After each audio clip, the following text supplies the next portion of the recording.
Tuhan Yesus mengutus 70 murid yang lain. Ini adalah khas Injil Lukas. Kita tidak menemukan catatan itu di penulis-penulis Injil yang lain. Lukas melaporkan bahwa setelah Tuhan Yesus mengutus 12 murid, yang kita bisa baca dalam pasal 9 ayat 1-6,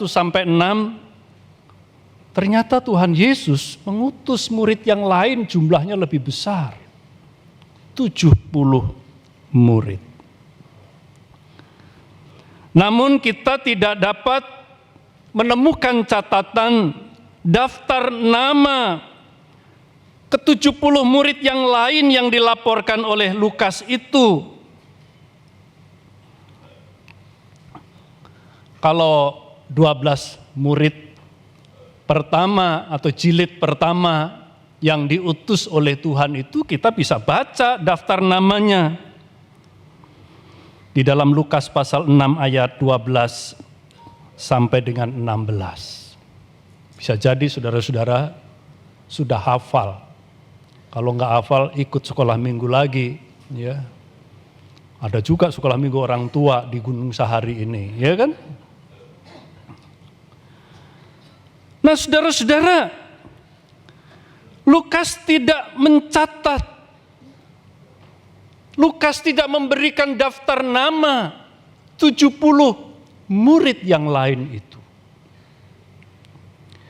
Dalam laporannya, Lukas justru mencatat panjang lebar tentang pesan-pesan Tuhan Yesus yang mengutus para murid itu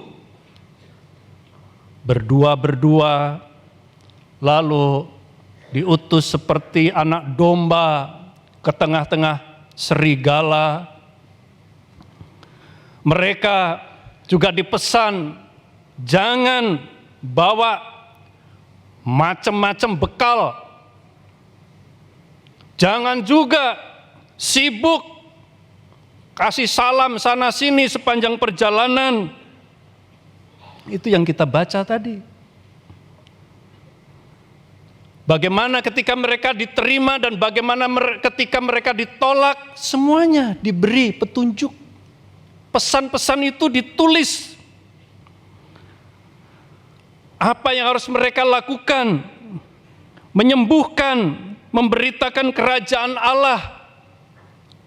Itu yang ditulis baik-baik oleh penulis Injil Lukas. Namun, siapa orang-orang itu dari ke-70 murid itu? Nama-namanya kita tidak menemukannya. Tentu ada pesan penting di balik narasi Injil yang sengaja dibuat strukturnya demikian oleh Lukas. Jadi bukan kebetulan atau Lukas mungkin lupa, enggak. Ada pesan penting yang berisi pengajaran-pengajaran penting dengan narasi yang ditulis oleh Lukas ini. Penting bagi kita, penting bagi murid-murid Kristus, penting bagi gereja, utusan-utusan Kristus sepanjang zaman yang orangnya bisa silih berganti. Karena waktu kita ini kan kata Alkitab cuman berapa? 70 tahun katanya. Kalau kuat 80 tahun. Kebanggaannya kesukaran dan penderitaan. Enggak lama, seperti rumput, pagi seger, sore bisa lisut dan layu, kata firman Tuhan. Dan itu memang amin, ya kan? Kita ini rapuh. Ada pesan penting. Dan pesan penting ini yang penting untuk didokumentasikan, diajarkan, diingat, dikerjakan. Karena orang-orang bisa silih berganti. Yang pertama, sebagai utusan Kristus, setiap murid Kristus diajar rendah hati. Sebab ditunjuk, diutus, dan diperlengkapi sebagai utusan Kristus itu anugerah. Ini bukan sebuah hasil dari proses lamaran. Kalau saya ngelamar, gak bakal diterima.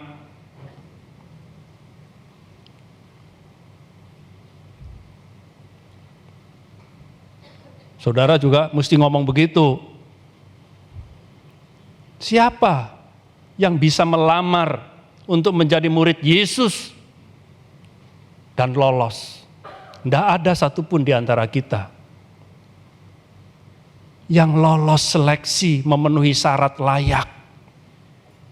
Ini adalah anugerah.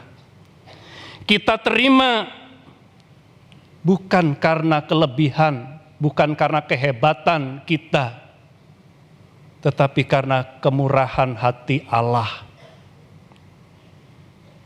Tanda kelayakan seorang utusan Kristus, murid-murid Kristus, justru terletak pada perasaan dan kesadaran bahwa dirinya tidak layak. Kalau dirinya merasa lebih layak dibanding dengan yang lain, apalagi mengatakan paling layak gitu, justru orang yang paling tidak layak. Kita kan mau merayakan perjamuan kudus nih. Minggu lalu kita melakukan kebaktian sensuramorum, artinya pemeriksaan diri. Setelah saudara cek, kita ngecek, kita merasa bahwa diri kita pantas, layak. Kalau perasaan itu yang terjadi, ya, wah, dengan gagah berani datang, tepuk dada. Justru perasaan itu yang sesungguhnya membuat kita sama sekali tidak layak di hadapan Tuhan. Justru ketika kita ngecek, meriksa diri kita, kita semakin menyadari bahwa ini anugerah. Kelayakan seseorang di hadapan Allah tidak ada lain kecuali kerendahan hati. I'm nothing.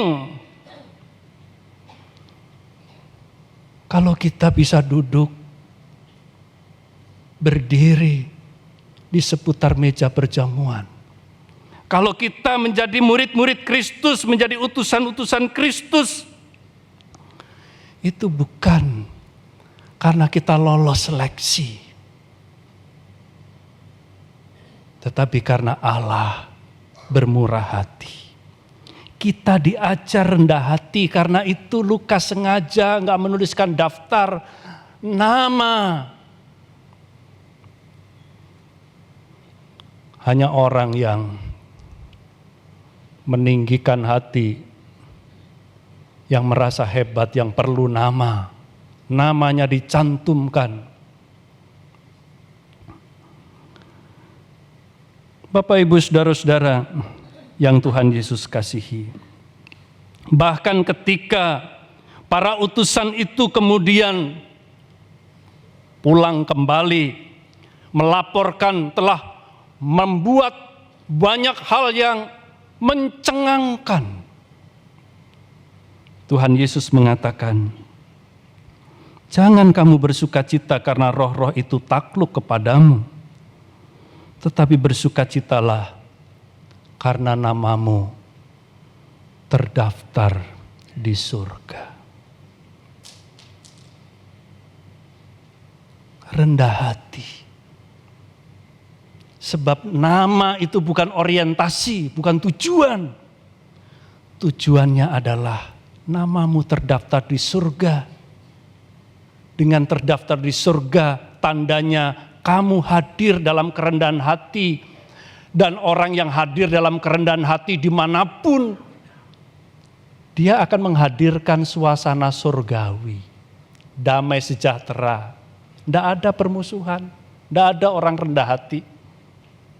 Hawanya itu cari musuh gitu, menaklukkan, tidak ada.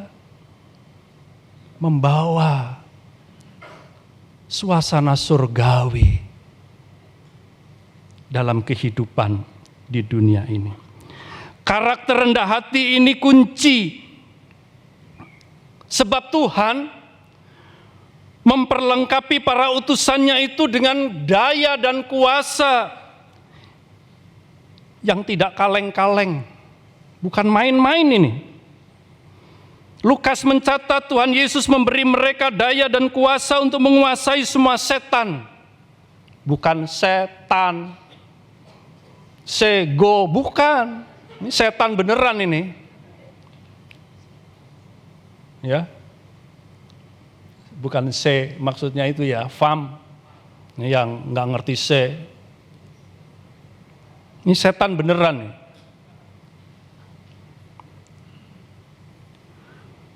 Dan menyembuhkan penyakit-penyakit. Kuasa yang luar biasa. Power ilahi.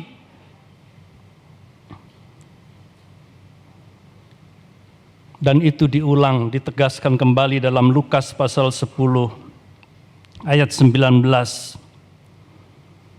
Tuhan Yesus memberi kuasa untuk melakukan hal-hal yang mencengangkan.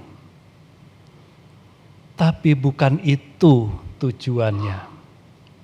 Bukan itu yang patut dirayakan. Yang patut dirayakan adalah sebagai utusan-utusan Kristus, kamu hadir dalam kerendahan hati, membawa suasana surgawi ke dunia ini. Yaitu damai sejahtera. Yang kedua, sebagai utusan Kristus, setiap murid Kristus diajar untuk hanya menjalankan misi Kristus. Fokusnya itu, hanya menjalankan misi Kristus. Sembuhkanlah orang-orang sakit, katakanlah kerajaan Allah sudah dekat.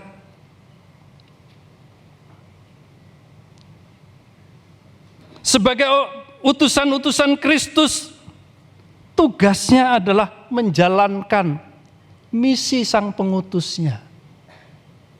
Mereka diutus berdua-berdua. Jangan punya misi sendiri-sendiri. Nah, kalau misi sendiri-sendiri itu sama dengan punya kepentingan sendiri-sendiri. Nggak bisa bersama-sama. Nggak bisa menghadirkan damai sejahtera. Sebagai utusan Kristus, mereka hanya boleh menjalankan misi dari Tuhan Yesus. Karena itu kita sebagai GKI dalam mukadimahnya, ya, tata gereja kita, mukadimahnya itu merumuskan bahwa sebagai gereja kita berperan serta dalam misi Allah. Sesungguhnya Allah yang punya misi. Gereja nggak boleh punya misi, apalagi ambisi. Gereja itu mengerjakan misi Allah. Fokusnya adalah menjalankan misi Kristus, meneruskan kabar baik, meneruskan karya penyembuhan Kristus. Menjadi solusi atas persoalan-persoalan. Dan dalam menjalankan misi Allah, bisa saja utusan-utusan itu ditolak, bisa diterima. Selalu terbuka kemungkinan. Ketika ditolak, jalan terus. Sebab fokusnya adalah mengerjakan misi dari Allah. Ketika diterima, jalan terus. Jangan berhenti lalu bikin kerajaan. Terus bekerja, mengerjakan misi Allah. Dalam menjalankan misi Allah, ketika ditolak, jangan membuat berhenti. Berhenti bekerja, ngambek. kabur, terus ngegibah. Ngegibah tuh tahu ya, ngejelek-jelekin gitu, ya kan. Kemana-mana, wah udahlah jangan, wah gitu udah. Payah itu. Apalagi kalau pendeta David yang mendampingi, wah dah.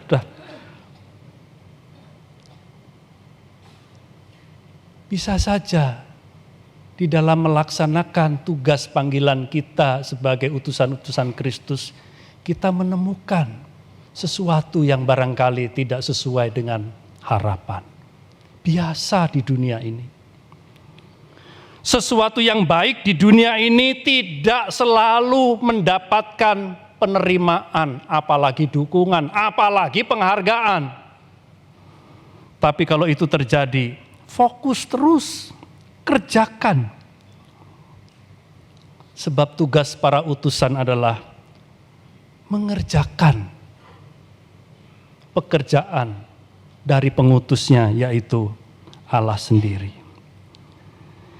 Siapa yang mendengarkan kamu, mendengarkan aku. Siapa yang menolak kamu, menolak aku. Itu kata-kata Tuhan Yesus.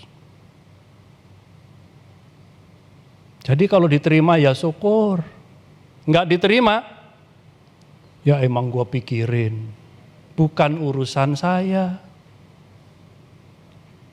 Urusan saya adalah mengerjakan tugas yang harus saya kerjakan dari Tuhan. Itu prinsip sebagai utusan-utusan Kristus kapanpun dan dimanapun. Jadi kalau saya khotbah, saudara semuanya tidur, mungkin nggak? Saya sih kalau tidur semua juga nggak apa-apa. Ini serius ya. Saya akan tetap terus khotbah sampai selesai. Itu berulang-ulang loh saya omongin. Di gereja manapun saya juga begitu. Sebab saya sadar kok kadang-kadang khotbah saya itu meninabobokan orang gitu. Saya kalau orang tidur mesti seneng dong. Tidur itu berkat. Orang yang gak bisa tidur, waduh, harinya itu pasti berat. Iya kan? Jadi kalau saudara mau tidur sekarang gak apa-apa. Ya syukur-syukur setelah tidur kan seger kembali ya. Orang gak bisa tidur tuh waduh repot loh saudara-saudara. Saya ini kalau mau khotbah suka gak bisa tidur. Dan itu berat. Nah, kalau sudah seger kan, tidur itu kan berkat, seger, terus saudara-saudara nanya, tadi khotbahnya apa gitu. Nah, Tuhan gak pakai saya, tapi bisa pakai orang lain. Gitu loh, ya kita ini bukan satu-satunya. Dalam hidup ini jangan pernah saudara mengatakan bahwa, wah saya ini kunci. Enggak, ya.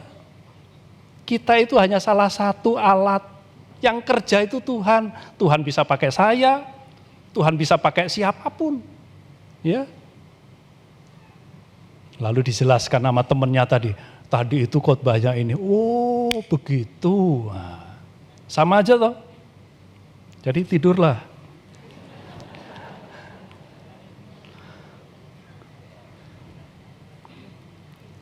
Allah sendiri yang mengerjakan misinya. Jangan pernah berpikir bahwa kita kunci, kita segalanya, hitungan-hitungan kita. Enggak, Tuhan yang punya misi dan Tuhan yang bekerja. Kita tidak pernah mulai dari nol.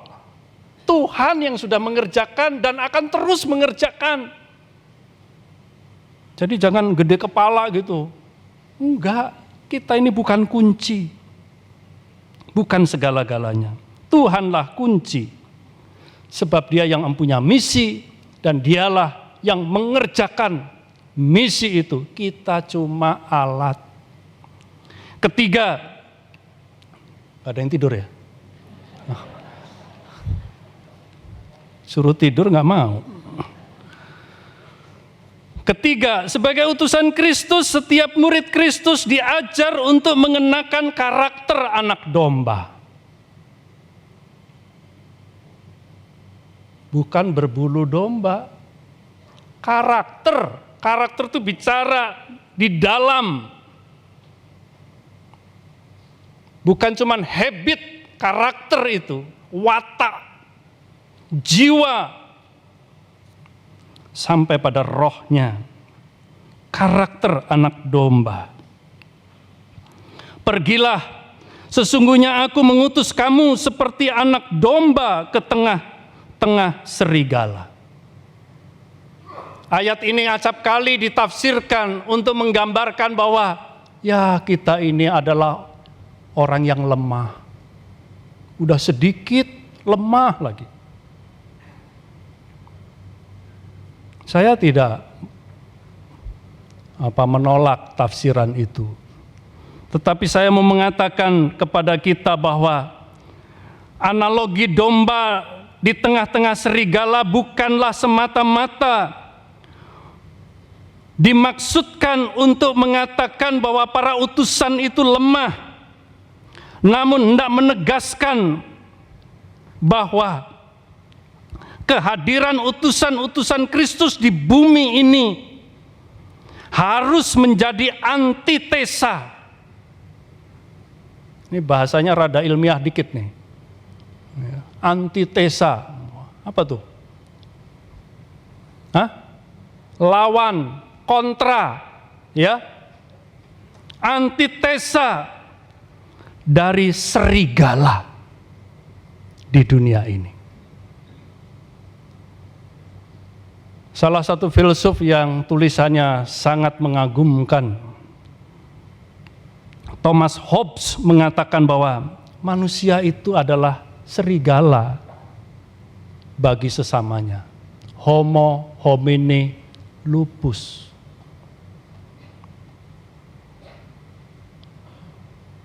Kelihatannya teman, baik-baik. Tapi ternyata menerkam. Saudara jangan nyari di sini nggak ada. Ini kata Thomas Hobbes ini. Di dunia sana. Ya kalau ikut masuk ke sini ya nggak apa-apa juga. Siapa tahu habis dengarkan Injil berubah, ya kan? Antitesa dari serigala. Serigala itu adalah hewan yang teritorial, yang orientasinya adalah kekuasaan. Karena itu kemanapun dia pergi, dia menandai wilayah kekuasaannya. Kencing, gitu kan? Nah, contohnya kita susah cari serigala, anjing lah.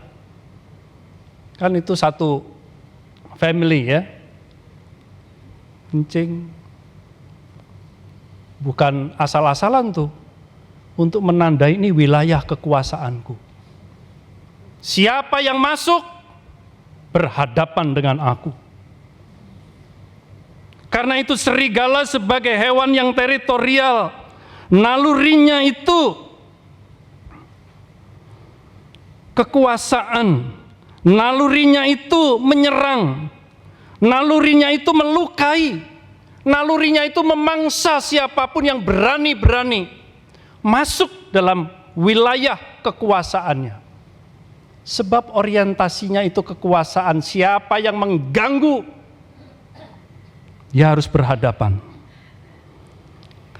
Nah, anak domba itu bukan hewan teritorial. Ya. Kalau anak domba kencing, tidak dalam konteks dia sedang menandai wilayah kekuasaannya. Gitu loh. Ya. Anak domba bukan hewan teritorial. Dia tidak punya naluri kekuasaan. Dia tidak punya naluri untuk menyerang. Dia tidak punya naluri untuk melukai, memangsa, apalagi membinasakan. Dia tidak punya naluri mendatangkan ancaman.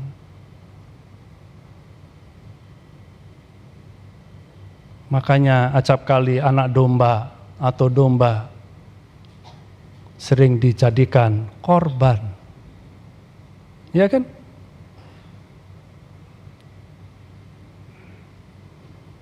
Anak domba bukan hewan teritorial. Serigala adalah ancaman. Satu serigala saja sudah cukup. Kalau di padang penggembalaan, di mana domba-domba itu digembalakan lalu ada satu saja serigala, sudah cukup membuat anak domba itu kocar-kacir, kacau balau. Aku mengutus kamu seperti anak domba ke tengah-tengah serigala. Mau mengatakan bahwa para utusan-utusan Kristus, tujuan kehadirannya adalah membawa damai sejahtera. Karena namanya tercatat di surga. Dan apa yang di surga itu sudah mulai dikerjakan hari ini, saat ini, di sini. Yaitu damai sejahtera, tidak yang lain. Inilah tanda-tanda orang yang namanya terdaftar di surga, sudah membawa suasana kehidupan surgawi itu di dunia. Datanglah kerajaanmu. Seperti doa yang diajarkan oleh Tuhan Yesus. Selama seseorang tetap sebagai anak domba, maka selama itu pula Tuhan Yesus Gembala yang baik itu selalu ada bersama dengan dia. Mungkin lemah, tetapi ingat yang menjaganya, singa dari Yehuda. Karena itu jangan pernah berubah dari domba pengen jadi serigala. Kita diutus seperti domba, udah titik. Jangan kepengen jadi serigala. Karena begitu seseorang menjadi serigala, singa dari Yehuda itu akan berhadapan dengan dia. Yang akan menyelesaikannya bukan anak domba. Domba mah nggak berani. Lari mungkin. Bapak Ibu saudara-saudara yang Tuhan Yesus kasihi. Selamat menjalankan kehidupan sebagai utusan-utusan Kristus yang rendah hati. Yang tetap fokus mendatangkan damai sejahtera, menjalankan misi Kristus di bumi ini, berkarakter seperti anak domba. Tuhan memberkati. Amin.